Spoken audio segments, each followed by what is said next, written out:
Selamat pagi kepada Dr. Joy, narasumber kita pagi hari ini. Selamat pagi juga kepada Bapak Stefanus Liverdi, selaku Kepala Sekolah SMP Santa Laurencia, rekan-rekan guru yang saya hormati, dan juga murid-murid yang saya kasihi. Sebentar lagi kita akan memulai webinar kita hari ini. Untuk itu mari kita bersama-sama menghampiri Tuhan di dalam doa untuk bersyukur dan memohon berkatnya pagi hari ini. Mari kita berdoa. Dalam nama Bapa, Putra, dan Roh Kudus. Amin. Allah Bapa yang ada di surga, kami mengucap syukur kepadamu ya Bapa, karena dengan rahmat dan berkat-Mu, kami semua dapat berkumpul pada pagi hari ini untuk mengikuti acara webinar ini. Kiranya Engkau memberkati kami semua agar acara kami pada pagi hari ini dapat berjalan dengan lancar. Berkatilah juga mereka, para pengisi acara, agar dapat membagikan ilmu yang mereka miliki kepada kami semua dengan baik. Kami serahkan seluruh rangkaian acara webinar ini ke dalam tangan-Mu. Biarlah acara webinar ini dapat berjalan sesuai dengan kehendak-Mu. Dalam nama Yesus kami berdoa dan mengucap syukur. Amin. Dalam nama Bapa, Putra, dan Roh Kudus. Amin. Baik, selamat pagi. Untuk para peserta webinar, pagi hari ini ada beberapa hal yang perlu kalian perhatikan. Yaitu yang pertama, selama berlangsungnya acara webinar pagi hari ini, mohon untuk menonaktifkan kamera dan mikrofon kalian agar tidak mengganggu prosesi webinar pagi hari ini. Kemudian juga tolong kalian mempersiapkan diri kalian agar dapat mendengarkan sesi yang akan dibagikan oleh teman-teman dan juga Dr. Joy nanti, sehingga itu dapat menjadi ilmu yang bermanfaat bagi kalian. Nah, selanjutnya, kita akan mendengarkan sambutan dari Kepala Sekolah SMP Santa Laurencia, yaitu Bapak Stefanus Liverdi. Kepada Bapak Stefanus Liverdi, saya persilahkan. Baik. Terima kasih, Lausyadana. Para siswa, selamat pagi. Dr. Joy, selamat pagi. Selamat datang di ruang virtual SMP Santa Laurencia. Bapak Ibu Guru, selamat pagi. Senang pagi hari ini kita mendapat kehormatan. Kita kedatangan narasumber yang bukan sembarang narasumber. Beliau adalah pakar di bidang nutrisi. Kemudian beliau juga kakak kelas kalian. Kakak kelas artinya beliau alumni SMP dan SMA Santa Laurencia. Nah, pada pagi hari ini, acara webinar memang diadakan khusus untuk siswa. Dan topiknya memang seputar pola makan. Kenapa pola makan? Sederhana pada siswa. Di awal tahun ajaran, kalian didengungkan selalu dengan semangat bahwa konsep A Better Me itu dijalankan dengan melakukan hal kecil, secara konsisten, dan kamu petik hasilnya jangka panjang. Sadar atau tidak sadar, kegiatan makan itu pun juga hal yang sama. Ini hal kecil yang kita lakukan setiap hari, secara konsisten, dan akan kita tuai hasilnya jangka panjang. Oleh karenanya, kalau pola makannya benar, maka percayalah, jangka panjang nanti kamu akan menuai hasil yang baik. Tapi kalau dari awal salah, dan itu dilakukan setiap hari, maka percayalah juga, nanti masa depannya, atau masa depan kalian juga pasti akan terkena dampak negatifnya. Nah, oleh karena itu, acara hari ini khusus diadakan. Meskipun kita punya waktu yang singkat, tapi menurut saya dari hasil hari ini harapannya semoga para siswa boleh menerima sesuatu dan pada akhirnya boleh mempraktekkan apa yang akan dipaparkan oleh Dr. Joy pada acara hari ini. Dan tidak mungkin hanya dipraktekkan sendiri, boleh juga kamu bagian ke orang-orang sekitar kamu. Ya, akhir kata, selamat mengikuti webinar ini, ikuti dengan serius, dengan sungguh-sungguh, karena pasti hasilnya bisa kita terapkan dan membawa kebaikan bagi kita semua. Sekali lagi, terima kasih untuk Dr. Joy atas kesediaannya, waktunya meluangkan untuk hadir di sini, memberikan pengarahan kepada adik-adik kelasnya. Pada para siswa, selamat mengikuti webinar pagi hari ini. Terima kasih, selamat pagi, Tuhan memberkati. Baik, terima kasih Bapak Stefanus Liverdi atas kata sambutannya. Nah, teman-teman, untuk webinar kita hari ini akan dipimpin oleh dua orang teman kalian sebagai moderator, yaitu Carolus Dharma dan Ruth Joelyn. Untuk selanjutnya, langsung serahkan acara ini kepada Dharma dan Joelyn. Silakan, Dharma dan Joelyn. Hai guys, welcome back to my channel. Salah. Oke. Halo semuanya, gue Joelyn dari kelas 8G. Hai guys, gue Dharma dari kelas 8D. Hai. Tumben sekali ya kita berkumpul. Emangnya ada kegiatan apa sih? Iya ya, kira-kira ada kegiatan apa sih? Udah lama banget kan kita nggak dikumpulin satu angkatan begini. Iya bener banget. Kayak keinget waktu kelas 7 pas di aula nggak sih? Iya nih, kangen nggak sih? Oke, jadi teman-teman, kita berkumpul di sini untuk mengadakan acara webinar mengenai pola makan yang sehat bagi remaja di masa pandemi. Ah, oke. Impressive. Wah, pastinya topik yang ingin dibahas menarik ya. Topik yang dibicarakan dalam webinar ini berkaitan loh dengan pembelajaran biologi yang kita sedang belajar dalam kelas biologi kita. Berarti topik yang kita ingin bicarakan dalam webinar ini juga berkaitan dengan pembelajaran Nutrition and Digestion System. Menurut kamu, apa tujuan dari acara ini, Joel? Jadi, dari acara ini, siswa diharapkan untuk dapat menambah pengetahuan mengenai gizi dan juga menyadari bagaimana pola dan perilaku makan yang baik dan benar bagi para remaja di masa pandemi, yang ternyata juga mempengaruhi daya tahan tubuh dan proses tumbuh kembang kita. Nah, teman-teman, sekarang kita akan mendengarkan hasil survei dari kuesioner yang sudah diberikan kepada kita semua beberapa hari yang lalu oleh para anggota tim riset. Dipersilakan tim riset, waktu dan tempatnya.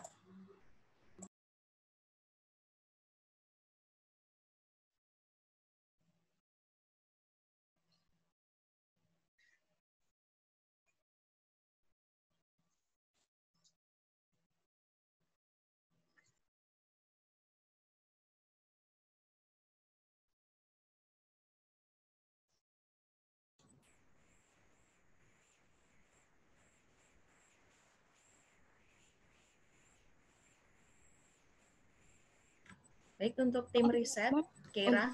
Sementara, Miss, saya mau present screen sebentar, tapi ada masalah.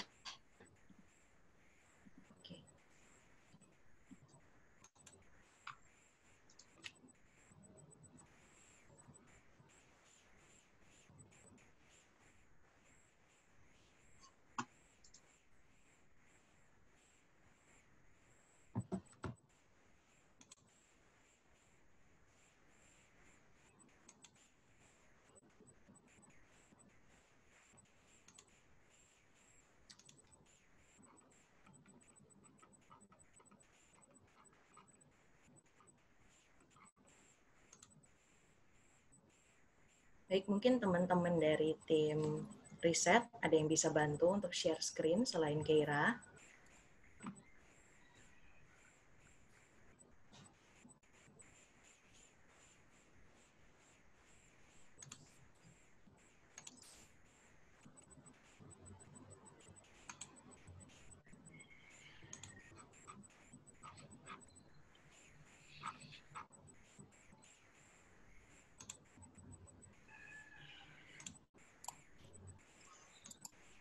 Ganggu ya gue.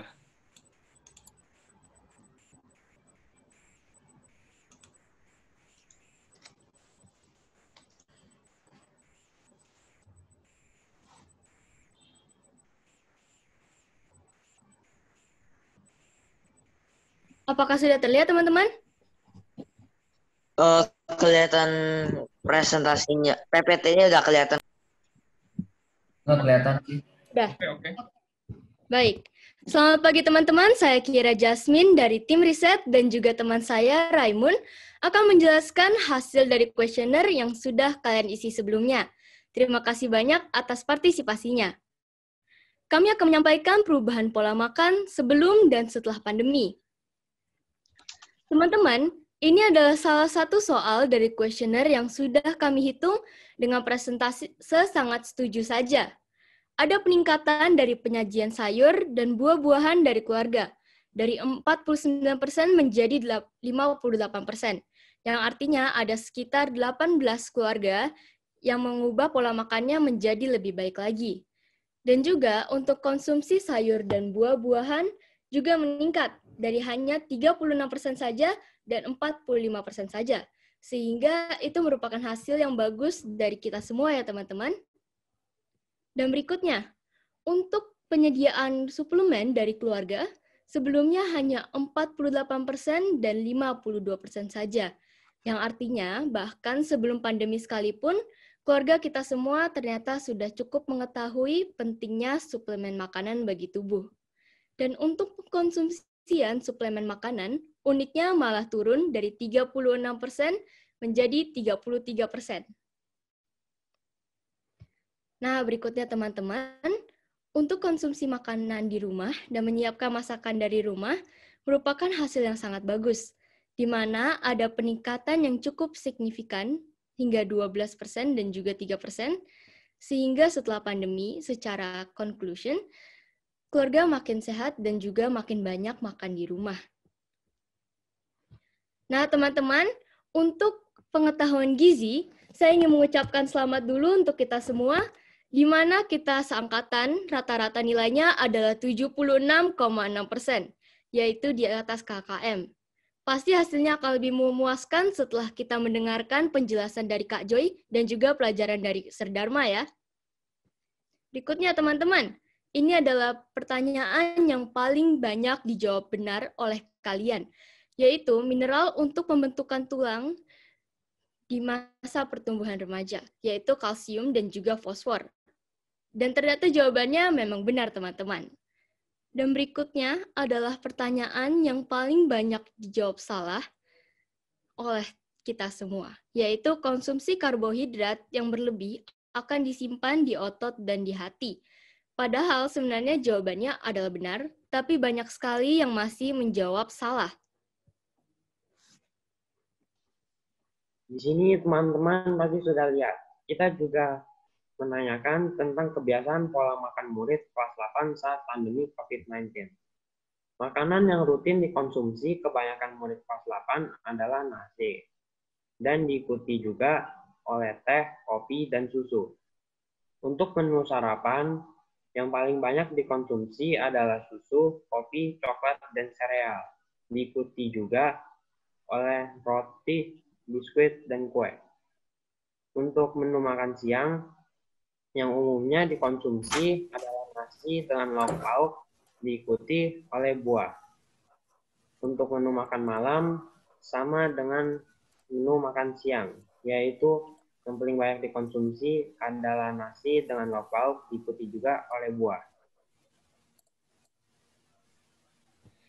Sekian presentasi dari tim riset. Kami semua mengucapkan mohon maaf bila ada kesalahan kata yang kurang berkenan, dan semoga presentasi kami dapat bermanfaat bagi kita semua. Sekian dan terima kasih. Terima kasih Kira dan teman-teman tim riset karena telah menjelaskan hasil riset dengan baik dan jelas. Sekarang kita akan lanjut untuk mempelajari riwayat hidup narasumber kita pada pagi hari ini. Nah, tadi kan kita udah banyak nih ngomongin tentang acaranya. Udah ada hasil riset juga lagi. Sekarang kita mau ngomongin pembawa acara kita pada pagi hari ini. Acara ini akan dibawakan oleh Dr. Christina Joy Herlambang. Sebelum melanjutkan, saya ingin meminta maaf terlebih dahulu kepada beliau karena tidak dapat menyebutkan gelar beliau yang panjang untuk menghindari kesalahan. Nah, teman-teman, Dr. Joy merupakan alumni SMP dan SMA Santa Laurencia loh. Beliau merupakan lulusan SMP sekolah kita pada tahun 2005, serta lulusan SMA Sekolah Santa Laurencia pada tahun 2008. Selain itu, beliau juga memiliki hobi, yaitu melukis. Nah, seperti yang bisa kalian lihat di slide, ada beberapa contoh karya dari hasil lukisan beliau. Kalian juga bisa follow nih IG beliau seperti yang sudah di-mention pada slide yang diberikan. Selanjutnya, kita akan melihat riwayat hidup beliau. Dr. Joy merupakan lulusan dari University of Monash pada tahun 2009, yang dilanjutkan dengan kelulusan pendidikan masternya pada tahun 2015, mengikuti training skill pada tahun 2017, serta melanjutkan studinya menjadi spesialis di Faculty of Medicine UI. Dengan ini, kita bisa mengetahui bahwa Dr. Joy merupakan narasumber yang kompeten untuk menyampaikan webinar pada pagi hari ini. Wah, terima kasih banyak, Jolin. Nah, teman-teman, agar kita tidak membuang waktu lagi dan segera mendapatkan pencerahan dan juga pengetahuan baru dari Dr. Joy, dari antara kita semua, mari kita menyambut Dr. Joy. Dipersilakan waktu dan tempatnya untuk Dr. Joy. Oke, selamat pagi semuanya. Terima kasih untuk invitation-nya, untuk undangannya, dan terima kasih semua yang sudah hadir tepat waktu juga. Mungkin sedikit koreksi kalau riwayat hidup saya, itu saya lulus SMP tahun 2002 dan lulus SMA-nya yang tahun 2005, jadi udah lama banget. Oke, mungkin langsung saya mulai aja ke materinya ya, nanti kita tanya-tanya atau Q&A session-nya setelah itu. Nah, izinkan saya pada pagi hari ini berbagi sedikit informasi mengenai pola makan sehat bagi remaja di masa pandemi. Nah, mungkin kita lihat dulu nih kenapa kita ngomongin ini. Kita ngomongin ini kan karena kita tahu ya mulai bulan Maret Indonesia terkena dampak pandemi COVID-19. Sekarang juga sudah tembus 400.000 gitu. Dengan peningkatan yang cepat juga kan. Jadi sekarang ini data yang paling update, sekarang sudah ada 444.000 dengan angka kesembuhan yang cukup baik, tapi tentu saja kita tidak boleh lengah. Nah, saya mau mengingatkan lagi untuk pandemi ini, kita tetap harus menggunakan banyak, ini lapisan kerupuk itu diambil dari Swiss cheese model. Jadi artinya kita harus berusaha mencegah jangan sampai kita terkena COVID-19-nya ini dengan melakukan protokol-protokol kesehatan, testing, tracing, treatment, protokol jaga jarak gitu, menggunakan masker, physical distancing, dan cuci tangan. Karena apa? Karena tidak ada satu protokol pun yang sempurna, dan itu bagusnya tuh digunakan bersamaan. Jadi ibarat seperti kerupuk gitu ya, semuanya punya loopholes. Nah, ini loop-nya itu ketutup sama lapisan yang lain. Sedikit review saja bahwa kenapa kita ngomongin ini kan juga karena kita ingin mencegah kita ingin memiliki tubuh yang sehat, tubuh yang kuat, dan menjaga imunitas gitu. Jadi ini sedikit review saja tentang COVID, tapi saya yakin semua sudah tahu. Nah, kalau kita lihat seseorang yang saat ini di pandemi, kalau seseorang itu terkena paparan atau exposure terhadap virus COVID-19, kenapa bisa ada berbagai macam symptoms yang berbeda? Sorry. Ada orang-orang yang mungkin teman-teman pernah dengar OTG tanpa gejala gitu ya. Ada yang punya gejalanya ringan, sedang, ada yang gejalanya berat, dan sampai ada yang harus dirawat di ICU, membutuhkan alat bantu nafas, dan bahkan kita lihat tadi angka kematiannya cukup tinggi. Kenapa ini bisa terjadi? Karena imunitas yang ada di tubuhnya kita semua gitu. Jadi saya hari ini akan fokus bicara apa sih kaitannya nutrisi dengan imunitas untuk menjaga daya tahan tubuh gitu. Dikaitkan dengan usia remaja ya. Nah, kita bisa mengenali di sini sedikit saja bahwa ada orang-orang tertentu yang beresiko tertularnya lebih tinggi gitu. Jadi untuk orang tua, untuk anak-anak, orang-orang yang sudah mengalami suatu penyakit, misalnya ada diabetes, hipertensi, kanker gitu ya, dan juga untuk ibu hamil. Nah, walaupun kalian semua ini kan bukan di usia yang rentan, bukan di usia yang ada di sini gitu ya, tapi kita harus ingat di dalam rumah kita tetap ada antara orang tua, atau ada adik yang masih kecil gitu ya, atau ada anggota keluarga yang memiliki penyakit tertentu, atau ada ibu yang lagi hamil. Nah, ini kita tetap memberikan paparan kepada mereka. Jadi, tetap merupakan tanggung jawab kita untuk kita berhati-hati. Nah, saya akan bicara mengenai imunitas. Imunitas itu kan sistem imun ya. Jadi, kekebalan tubuh gitu bahasa Indonesianya. Ternyata ada 4 pilar, jadi dia tidak berdiri sendiri. Nah, ini tuh sistem kekebalan tubuhnya manusia itu jadi nggak bisa cuma ditentukan, dok saya udah makan sehat banget nih. Tadi surveinya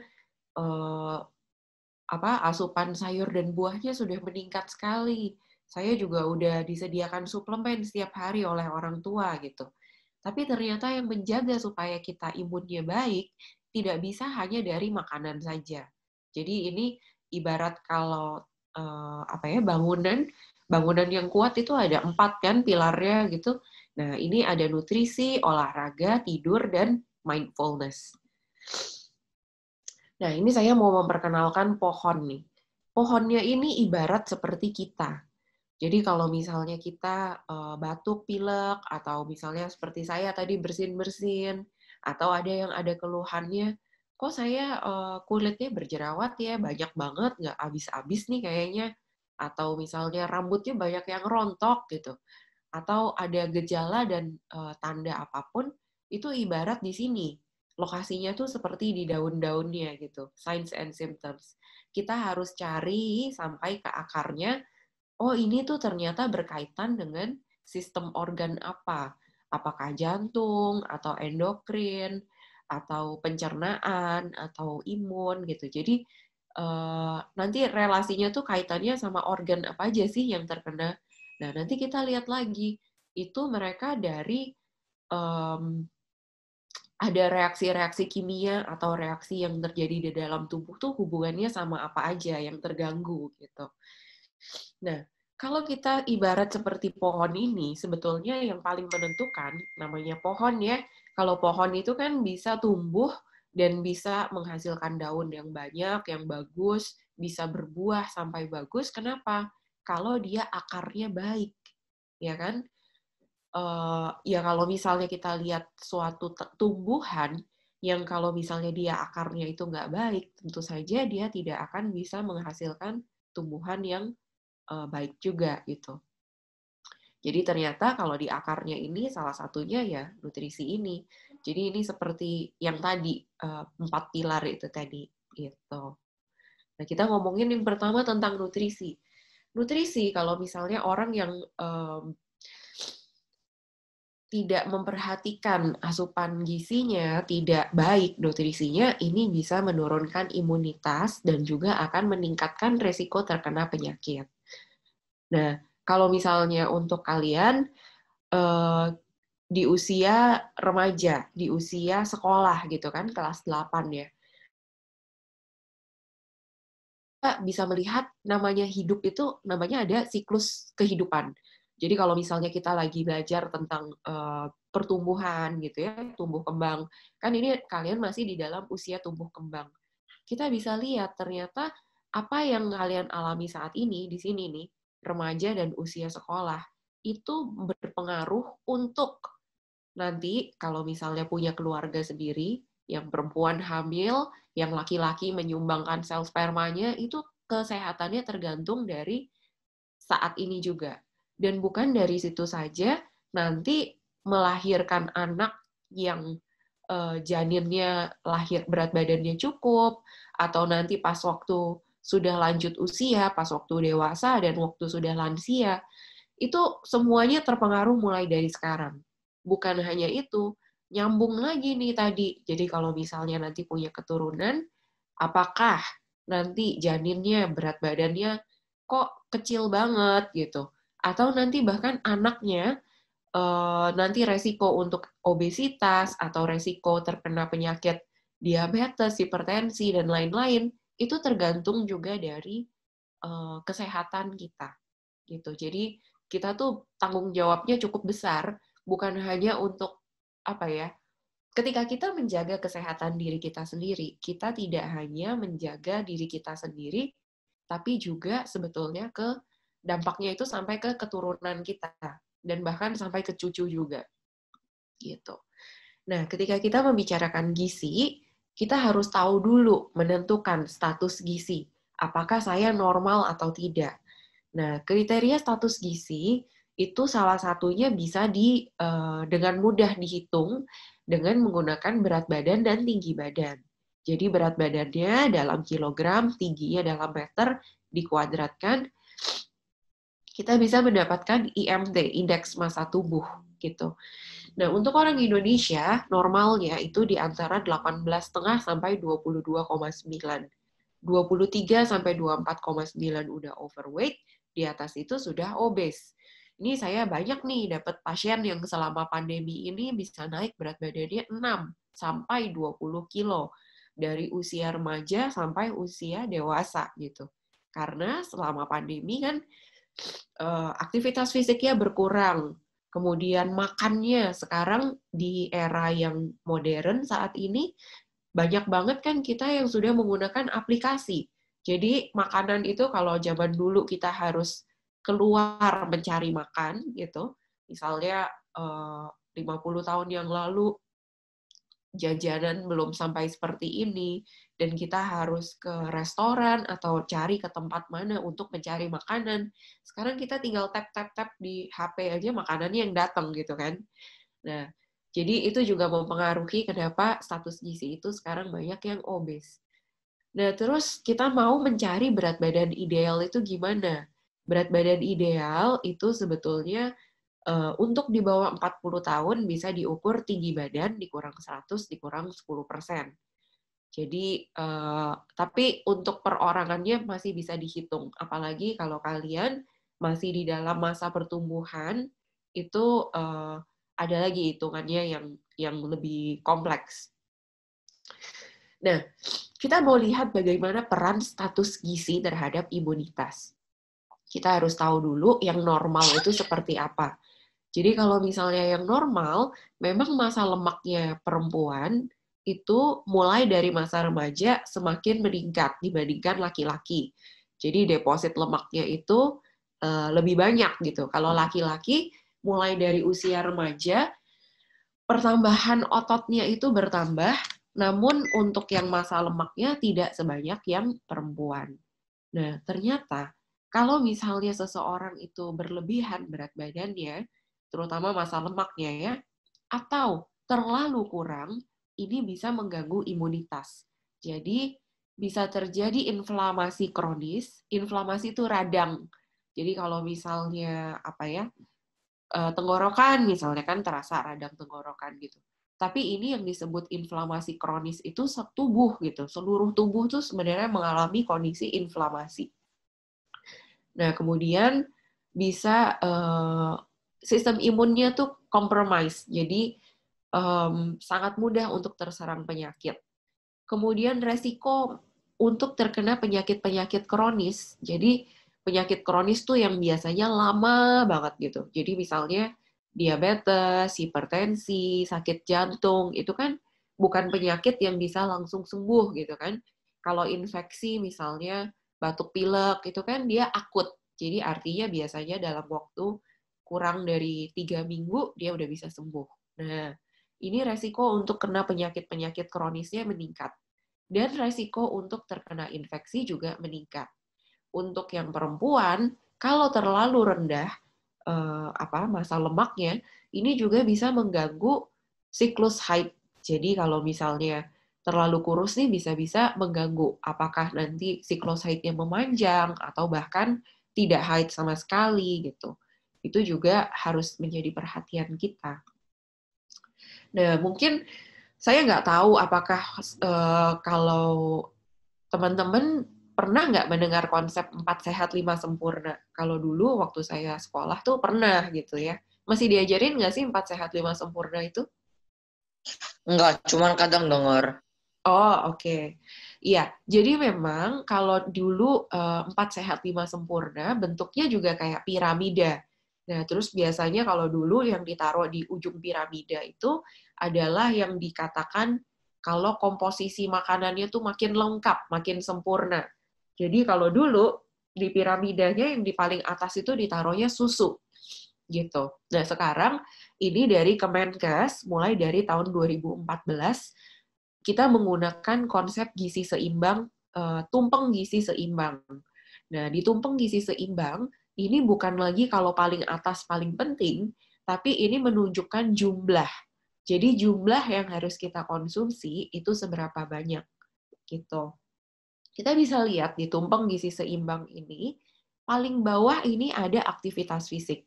Jadi memang tubuh kita desainnya itu memang untuk melakukan aktivitas fisik. Kemudian untuk makanan yang paling penting komposisinya adalah menjaga supaya ini seimbang. Kenapa? Karena kita membutuhkan semuanya gitu. Kalau pernah dengar misalnya karbohidrat, ini kan yang memberikan tenaga untuk kita. Terus ini kelompok sayur sama buah-buahan yang mengatur karena dia apa? Mengandung banyak vitamin dan mineral, banyak serat.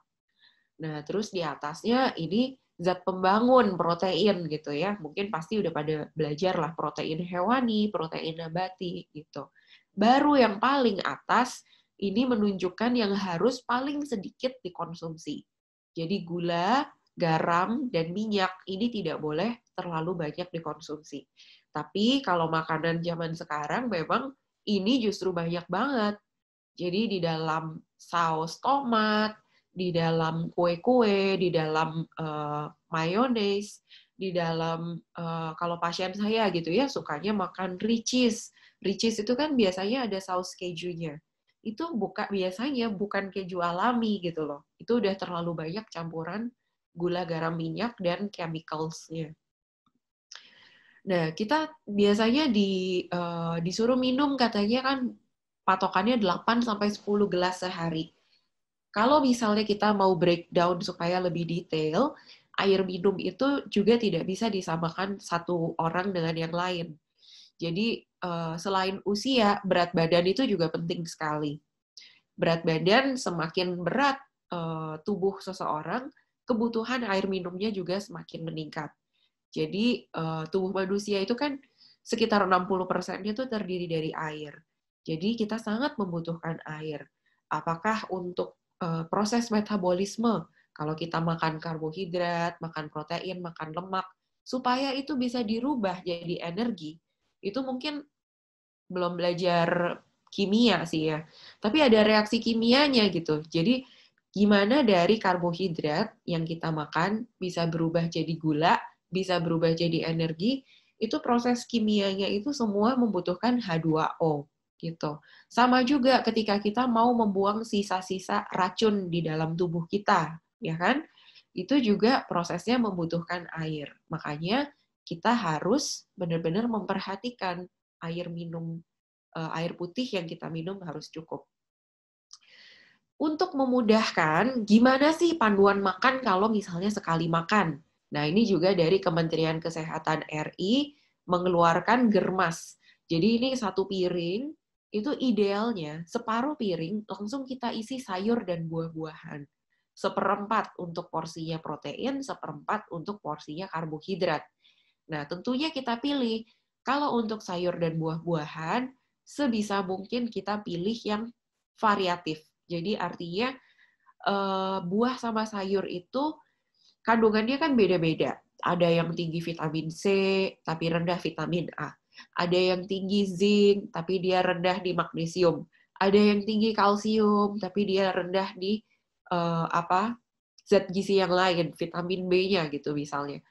Nah, untuk kita bisa mendapatkan semua, alangkah baiknya kalau memang kita konsumsi sangat bervariasi.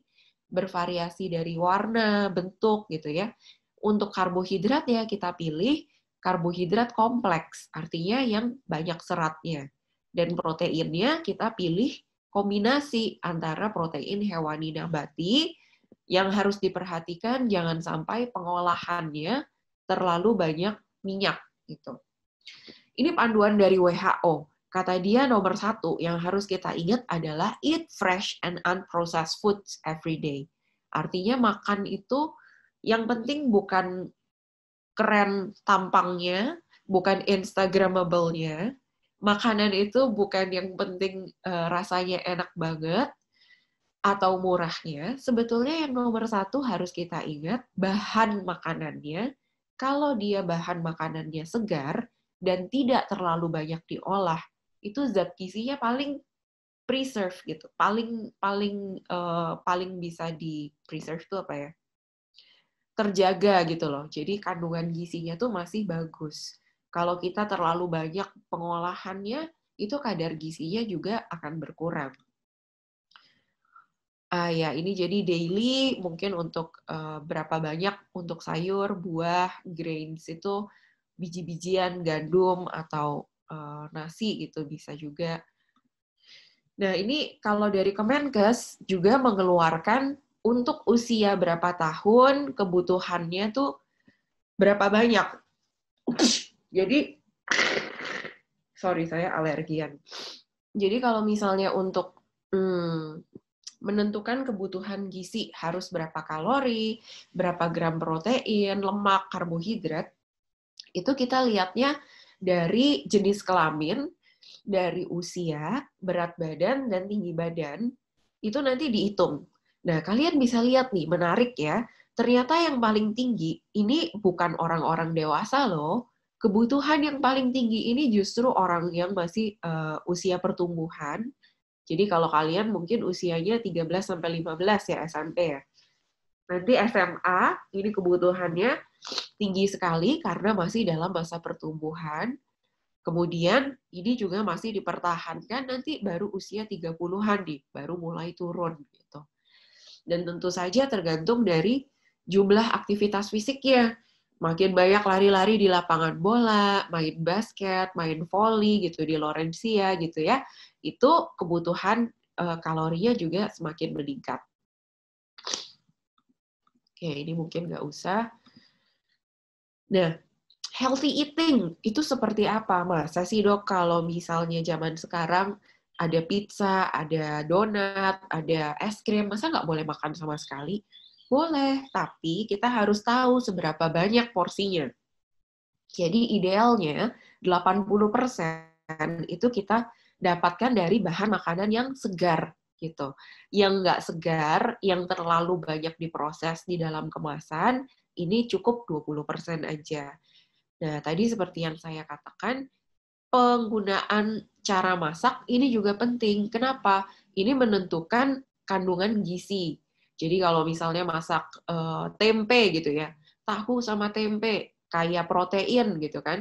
Tapi kalau misalnya kita potong kecil-kecil, kemudian digoreng, di deep fry, itu protein itu kan dia pada suhu tertentu dia akan denaturasi. Jadi struktur kimianya tuh rusak gitu kan. Kalau kita terlalu tinggi suhunya di atas 100 derajat dan terlalu lama, kemudian kita menggunakan minyak goreng yang kebanyakan, nanti kandungan nutrisinya akan berkurang banget. Malah kita kebanyakan yang gula, garam, minyaknya tadi. Nah, ini mungkin agak kompleks, tapi yang mau saya ceritakan di sini, di mana sih peranannya vitamin sama mineral? Jadi kalau misalnya kita bicara mengenai sistem imun, itu kan ada yang namanya eksternal sama internal. Yang eksternal itu ada kulit, ada membran mukosa gitu ya, jadi di mulut, di hidung, di mata, terus ada rambut-rambut hidung, rambut-rambut di telinga gitu. Itu kan untuk menjaga supaya bakteri, virus, dan parasit atau serangan dari luar itu bisa tidak gampang gitu menginfeksi kita. Nah, integritas dari kulit atau mukosa atau rambut-rambut ini tuh ternyata sangat terpengaruh loh sama vitamin dan mineral gitu. Kemudian secara internal, mungkin udah belajar kalau di dalam tubuh kita kan ada namanya sel darah putih. Sel darah putih itu bentuknya juga macam-macam. Ada yang namanya fagosit, natural killer cells, T cells, B cells. Ini fungsinya tuh apa? Mereka utamanya penting banget untuk menjadi ibarat tentara gitu. Ibarat tentaranya kita, pelurunya gitu. Jadi di dalam tubuh kita itu keren sebenarnya, lucu banget. Ada yang namanya fagosit nih, kayak Pac-Man. Mungkin pernah tahu game Pac-Man. Itu dia kalau begitu tahu ada bakteri atau virus yang merugikan kita, nanti dimakan, hap gitu. Terus ada juga yang kayak polisi.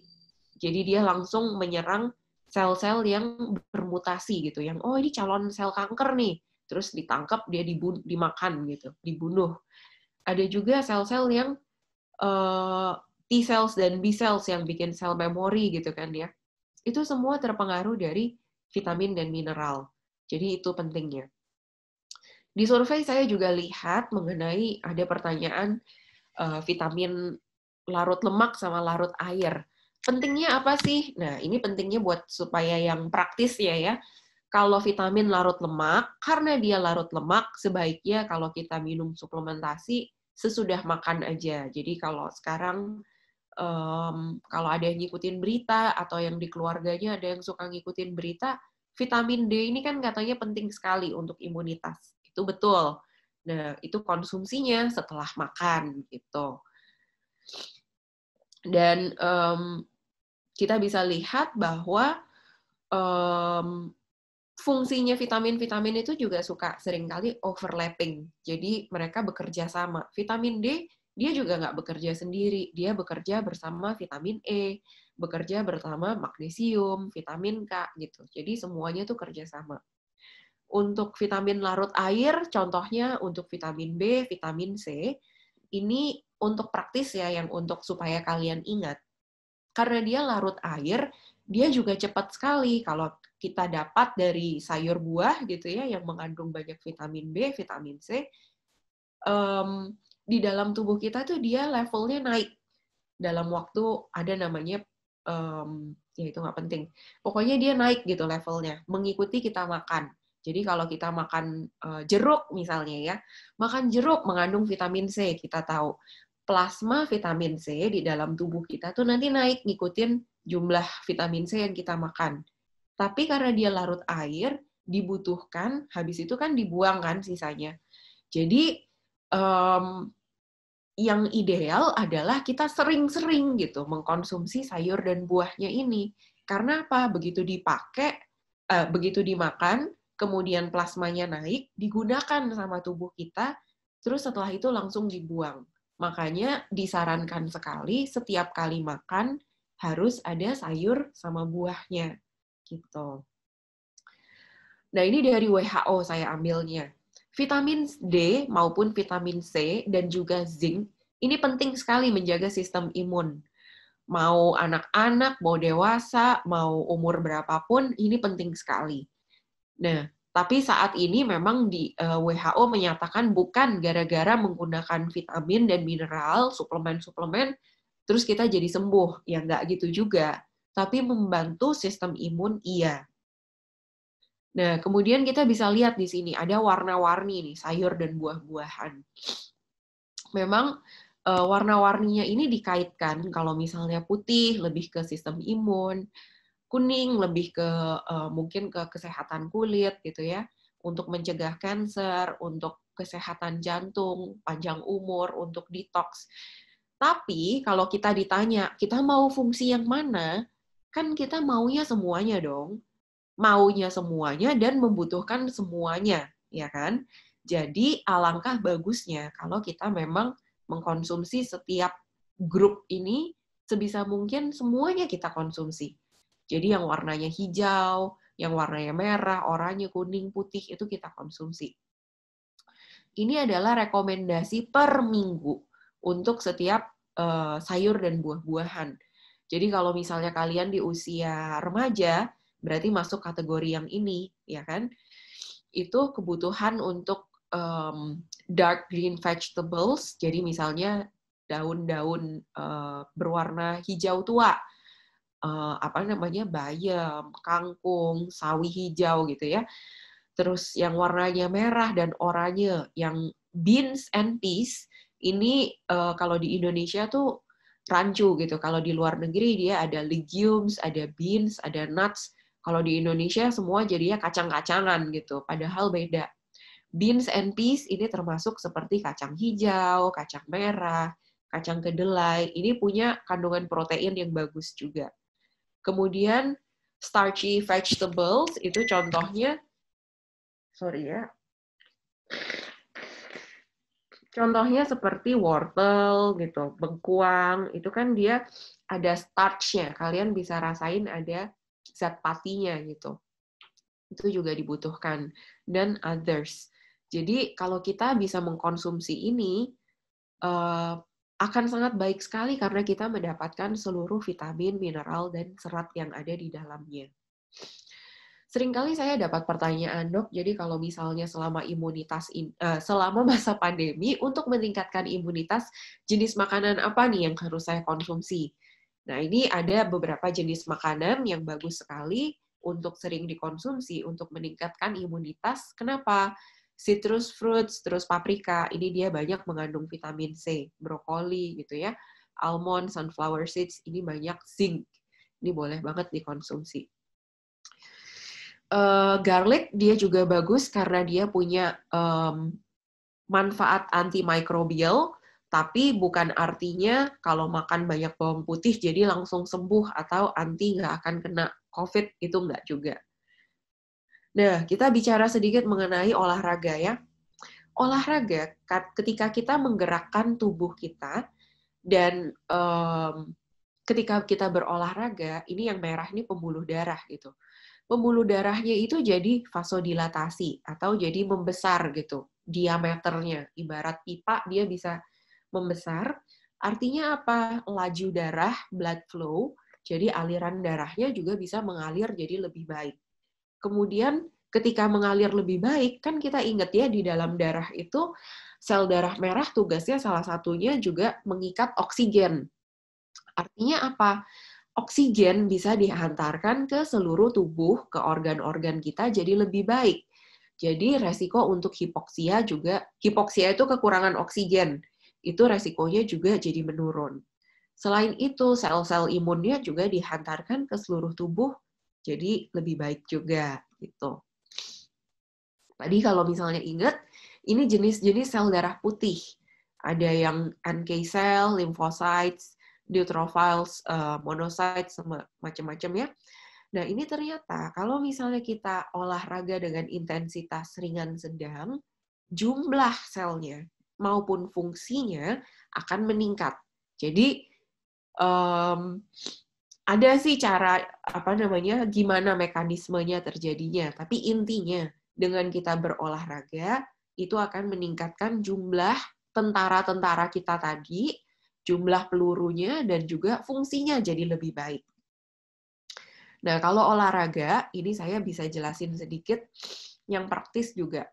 URTI risk ini adalah upper respiratory tract infection. Jadi, resiko terkena infeksi saluran pernafasan atas. Itu kalau olahraga, itu ternyata kurvanya bentuknya U-shape. Jadi artinya apa? Kalau olahraganya itu moderate, jadi ringan sedang gitu ya, itu kita dapat manfaatnya paling bagus. Jadi resiko untuk terkena infeksinya paling rendah. Tapi kalau kita terlalu ngoyo, sedangkan tidak diimbangi dengan nutrisi yang baik, karena kalau terlalu ngoyo nih radikal bebasnya tinggi gitu kan. Kalau kurang vitamin, kurang mineral, makannya nggak cukup, tidurnya kurang, itu malah berbahaya. Gitu. Kita bisa lihat di sini, yang penting apa? Setiap hari kita banyak melakukan pergerakan, naik turun tangga. Tapi Laurencia sekarang udah punya lift ya, dulu zamanku belum ada lift. Katanya kita nggak punya AC karena ini AC alam gitu, buka jendela. Terus kita nggak perlu lift karena kita harus olahraga supaya kita sehat. Oke, gitu kan. Jadi kita sebisa mungkin kita bergerak, dibiasakan bergerak. Kemudian olahraga, kombinasi antara olahraga aerobik dan juga olahraga yang menggunakan power gitu ya, membentuk otot. Ini nggak usah. Kemudian tidur. Tidur itu ternyata kalau kita terlalu kurang tidur, jumlah sel-sel imun di dalam tubuh kita juga akan berkurang. Jadi ini juga ada hubungannya nih. Kalau kita tidur, kenapa sistem imunnya jadi bagus? Jadi kalian nih kan masa pertumbuhan. Growth hormone itu akan bisa berfungsi dengan baik kalau tidurnya cukup. Jadi kalau misalnya pengen tinggi gitu ya, jangan lupa tidur yang cukup itu penting banget. Kalau misalnya nggak tidur, growth hormonnya ini nggak berjalan dengan baik gitu. Kemudian hormon kortisol ini adalah dikaitkan sama hormon stres. Nah, kalau misalnya kurang tidur, ini kortisolnya naik gitu. Kalau prolaktin ini untuk kayak ketenangan, ibu-ibu yang lagi menyusui gitu. Dan juga leukosit ini tadi kan sel darah putih ya. Sel darah putihnya ini juga nanti fungsinya jadi bagus. Makanya kaitannya tidur dengan sistem imun itu penting banget ya. Kalau misalnya kurang tidur, ini fungsi sel-selnya tadi akan menurun, sel-sel imunnya, respons antibodinya juga akan turun, dan juga akan meningkatkan resiko inflamasi. Jadi gampang banget untuk sakit gitu, karena dia udah inflamasi. Oke, kemudian ini. Apa yang sebaiknya kita makan untuk mempunyai tidur yang lebih nyenyak? Ternyata ada hubungannya loh makanan sama tidur yang nyenyak. Jadi misalnya hormon tidur itu melatonin nih, biasanya disebutnya nama lainnya hormon tidur. Melatonin ini terpengaruh dari apa? Dia diproduksi sebelumnya dari serotonin, dari triptofan gitu kan. Ternyata triptofannya bisa dirubah jadi ini kenapa? Kalau ada folat sama vitamin C. 5-HTP bisa berubah jadi serotonin kalau ada vitamin B6 sama zinc. Serotonin bisa jadi melatonin kalau ada vitamin B6 sama zinc. Makanya, betapa pentingnya kita tuh punya semuanya gitu loh. Jadi, sedikit-sedikit tapi macam-macam. Kita dapat dari protein, dari vitamin, dari mineral, jenis makanan yang kita konsumsi, variasinya makin banyak, kita dapat semuanya gitu. Nah, ini jenis contoh-contoh makanannya. Jadi kalau nggak bisa tidur, makan pisang 3 jam sebelum tidur, itu bisa bantu supaya tidurnya lebih nyenyak. Almond, terus unggas ya. Bukan hanya kalkun, tapi unggas lah.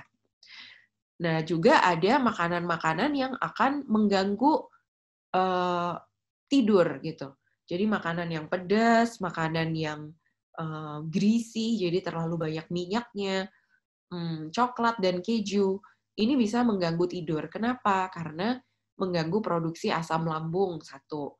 Terus kalau misalnya coklat, keju, dan makanan-makanan yang tinggi lemak, ini tuh diproses, dicerna di tubuh kita lebih lama. Jadi pasti jadinya nggak enak.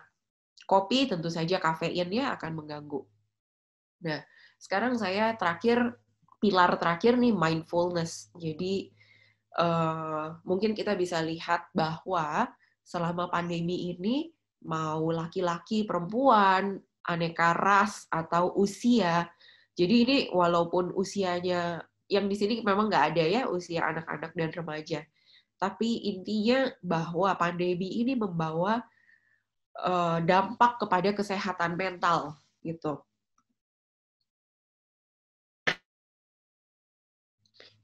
Nah, kalau misalnya kita sebagai manusia, kita kan terdiri dari tubuh dan jiwa. Jadi ketika kita mau menjaga kesehatan, kita bukan saja menjaga kesehatan jasmani atau badan saja, tapi juga kesehatan mental itu penting banget gitu. Ketika pertama kita merasakan ada pandemi ini, ada perubahan pola hidup gitu ya, tadinya ke sekolah tiap pagi, sekarang jadi banyak di rumah gitu, atau gimana sih sekarang sekolahnya masih di rumah aja kan ya, masih online kan ya? Halo. Iya masih kok. Iya. Masih ya. Nah ini biasanya akan menjadi lelah gitu.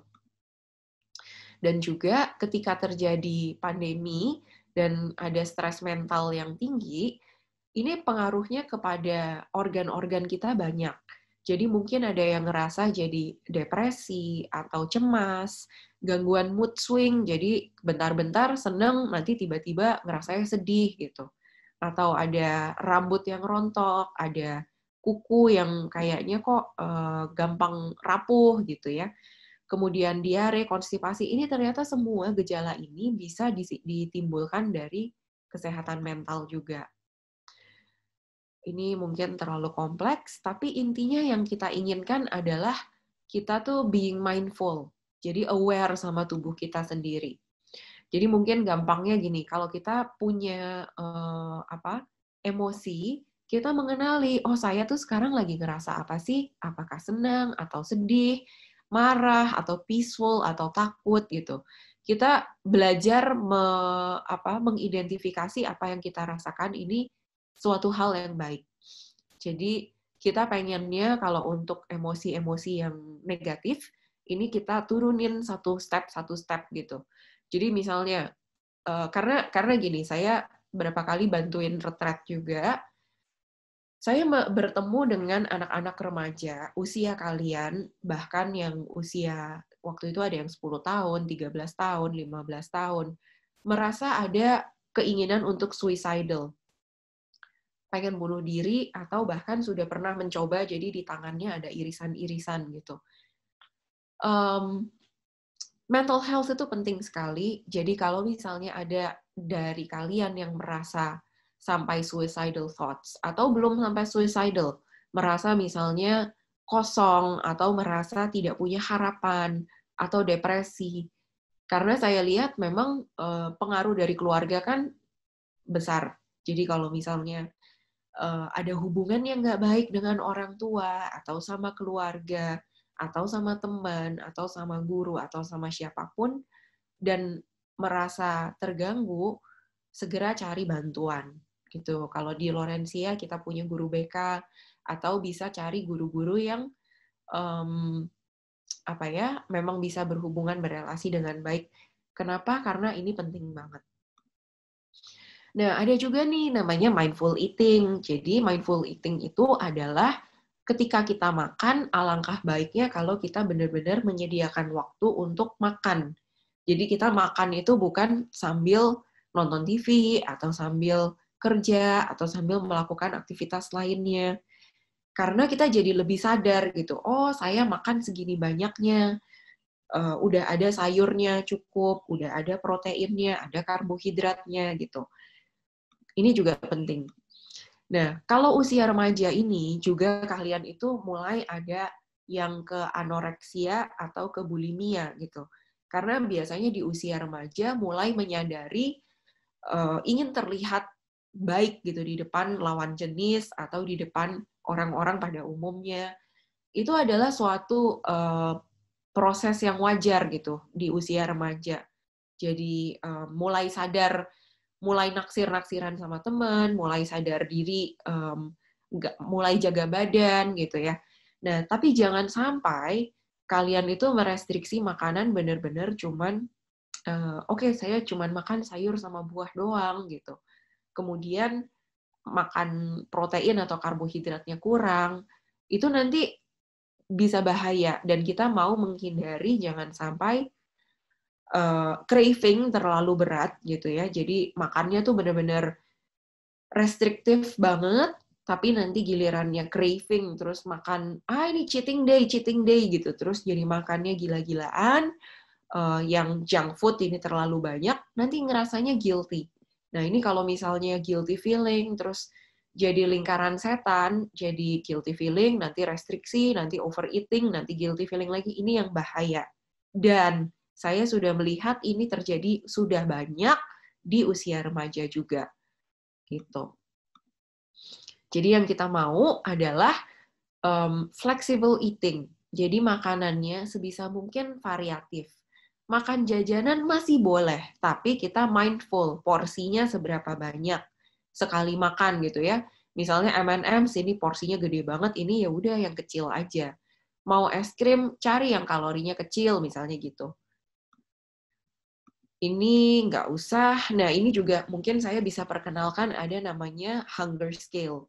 Hunger scale ini bagus karena kita akan lebih menyadari diri kita sendiri gitu. Saat ini sebenarnya saya tuh lagi lapar banget nggak sih? Kalau misalnya kita lapar banget, itu skalanya 1.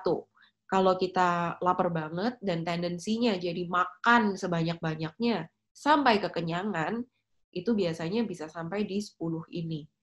Nah, untuk mindful eating, yang disarankan adalah antara 4-7.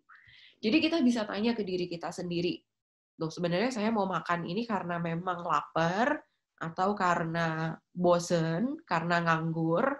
jadi mau makan cemilan gitu. Nah, kita maunya nih di antara 4 sampai 7. Akhir kata saya mau mengajak teman-teman untuk menyadarkan diri kita dan melatih diri kita untuk ingin makanan yang sehat. Saya dulu juga tidak suka sayur. Menurut saya sayur yang oke itu cuman beberapa aja. Tapi karena kita manusia, kita diberi akal budi sama Tuhan, kita dikasih kemampuan untuk berpikir.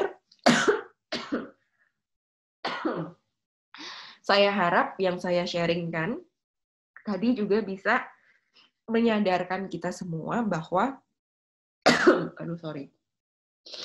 kalau kita menginginkan imunitas yang kuat, kita menginginkan tubuh yang sehat, memang kita harus diisi memberikan nutrisi dari vitamin, mineral, serat, protein, dan karbohidrat yang memang baik untuk tubuh kita. Jadi kalau misalnya kita makannya junk food, sebetulnya kita tidak dengan kalau misalnya 1-2 kali gitu, oke lah. Tapi kalau terus-terusan, sebenarnya itu bukan tindakan yang menyayangi tubuh kita. Nah, akhir kata, saya mau mengajak kita semua untuk ini. Do something today that your future self will thank you for. Jadi, apa yang kita lakukan saat ini, itu impact-nya itu untuk masa depan gitu. Banyak yang,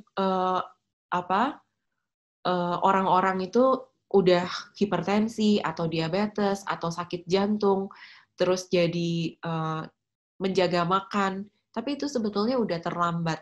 Sebetulnya menjaga makan supaya jangan sampai kena penyakit jantung, diabetes, hipertensi, dan lain-lain, itu mulai dari umur kalian. Karena prosesnya itu memang 10 tahun, 20 tahun sampai terjadi suatu penyakit yang kronis gitu. Sekian aja. Oh ya, tadi kalau yang dipromosiin Instagram saya yang cool stuff itu non medical gitu. Kalau misalnya yang medical, yang ini @dr.christinajoy ini, saya sering bagi info atau dari yang Instagram yang ini. Gitu. Sorry jadi overtime, tapi mudah-mudahan informasinya cukup applicable. Saya berusaha untuk kasih yang bisa dijalankan dalam sehari-hari juga sih. Mudah-mudahan bermanfaat ya. Terima kasih, Dok. Terima kasih. Sama-sama. Terima kasih, Dok. Mohon maaf semuanya, karena waktu yang sudah tersisa lagi, sekarang tidak ada sesi pertanyaan. Sehingga jika teman-teman sekalian masih terdapat pertanyaan, nanti dalam Google Classroom Biologi akan disediakan sebuah tempat untuk mengajukan pertanyaan. Pertanyaan tersebut akan ditampung dan lalu akan dijawab oleh Dr. Joy. Lalu setelah dijawab akan dipublikasikan kembali.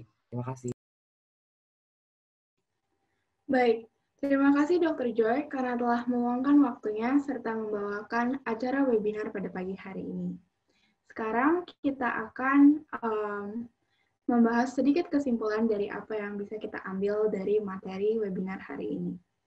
Menurut saya, menu makanan yang bervariatif tadi akan dapat menentukan vitamin yang semakin banyak yang dapat kita dapatkan dari makanan yang bervariasi. Selain itu, vitamin yang juga dapat kita konsumsi saat ini selama masa pandemi sebagai remaja merupakan vitamin D dan vitamin C yang akan membantu untuk meningkatkan sistem imunitas tubuh kita. Kalau menurut Dharma, ada nggak yang lain? Aku setuju sih dalam yang pola hidup sehat. Jadi sebenarnya kalau misalnya makanan-makanan yang kita konsumsi bukanlah faktor utama untuk mendapatkan imunitas yang baik, melainkan menjaga kestabilan hidup seperti melakukan aktivitas seperti berolahraga, beristirahat, dan juga mindfulness. Lalu aku akan mendapatkan satu poin lagi, proporsi makan yang kita makan dalam sehari-hari juga sangat mempengaruhi imunitas kita dan juga jumlah gizi yang kita terima setiap harinya, seperti memakan makanan non-proses dan juga proses. Itu dari aku sih. Oke teman-teman, maka dengan ini rangkaian penjelasan materi webinar telah berakhir. Kami mengucapkan terima kasih banyak kepada Dr. Joy selaku narasumber pada webinar pagi hari ini karena telah membawakan webinar dan juga membagikan ilmunya yang sangat amat dapat kita praktekkan dalam kehidupan kita sehari-hari. Kami juga berterima kasih kepada seluruh tim panitia, Bapak Ibu Guru, Pak Dwi yang telah membantu jalannya acara ini, Sardharma sebagai pembimbing, dan juga Pak Didi, Pak Stefanus Liverdi yang telah memperbolehkan acara ini dilaksanakan. Kami juga berterima kasih atas teman-teman yang sudah berpartisipasi aktif dan juga sudah mencatat untuk APBio nantinya. Tanpa Sir Didi dan juga bantuan teman-teman, kegiatan ini tidak akan berlanjut dengan baik. Maaf jika ada salah kata yang telah kami ucapkan sebagai moderator yang mungkin tidak berkenan di hati teman-teman sekalian. Baik semuanya, sekarang kita akan masuk ke sesi foto bersama. Kami meminta waktu sekitar 1-2 menit ya. Mohon semuanya untuk membuka kamera. Kami sebagai tim dokumentasi akan memprint screen Zoom call ini untuk keperluan.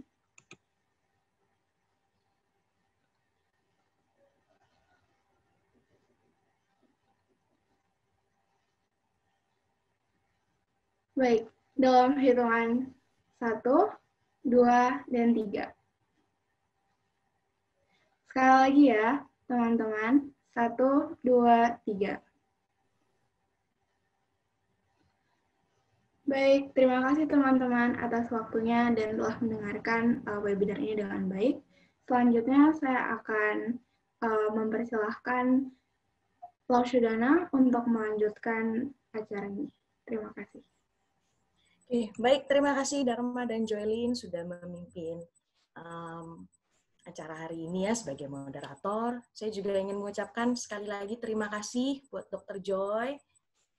Terima kasih telah menyempatkan waktu dan juga sudah berbagi ilmu buat murid-murid kelas 8. Semoga bisa jadi pengetahuan yang berharga buat teman-teman semua ya. Dan semoga Dr. Joy juga nggak kapok-kapoknya ya dok ke Santa Laurencia.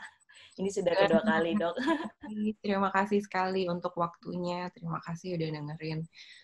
Ya, mudah-mudahan nanti kita bisa bahas yang lain lagi ya di kesempatan yang lain. Oke, terima kasih dok. Baiklah, untuk mengakhiri webinar hari ini, yuk mari sama-sama Bapak Ibu Guru, Dr. Joy, dan juga murid-murid sekalian, kita tutup dengan doa ya. Mari kita berdoa dalam nama Bapa, Putra, dan Roh Kudus. Amin. Allah Bapa di sorga, kami mengucap syukur atas ilmu yang telah kami terima melalui acara webinar hari ini. Semoga kami dapat menggunakan ilmu yang kami dapatkan hari ini pada kehidupan kami sehari-hari, sehingga kami dapat menjadi pribadi yang sehat dan memuliakan nama-Mu melalui kehidupan kami. Kami juga mau berdoa untuk narasumber kami hari ini, yaitu Dr. Joy. Semoga beliau dapat selalu berada dalam lindungan-Mu dan dapat terus Engkau pakai sebagai berkat dimanapun beliau berada. Setelah ini, kami akan kembali melanjutkan aktivitas kami masing-masing. Bapak, kami mohon juga berkat dan penyertaan-Mu dalam aktivitas-aktivitas kami selanjutnya, agar apa yang kami kerjakan dapat menyenangkan hati-Mu saja. Terima kasih ya Bapak, dalam nama Yesus kami berdoa dan mengucap syukur. Amin. Dalam nama Bapa, Putra, dan Roh Kudus. Amin.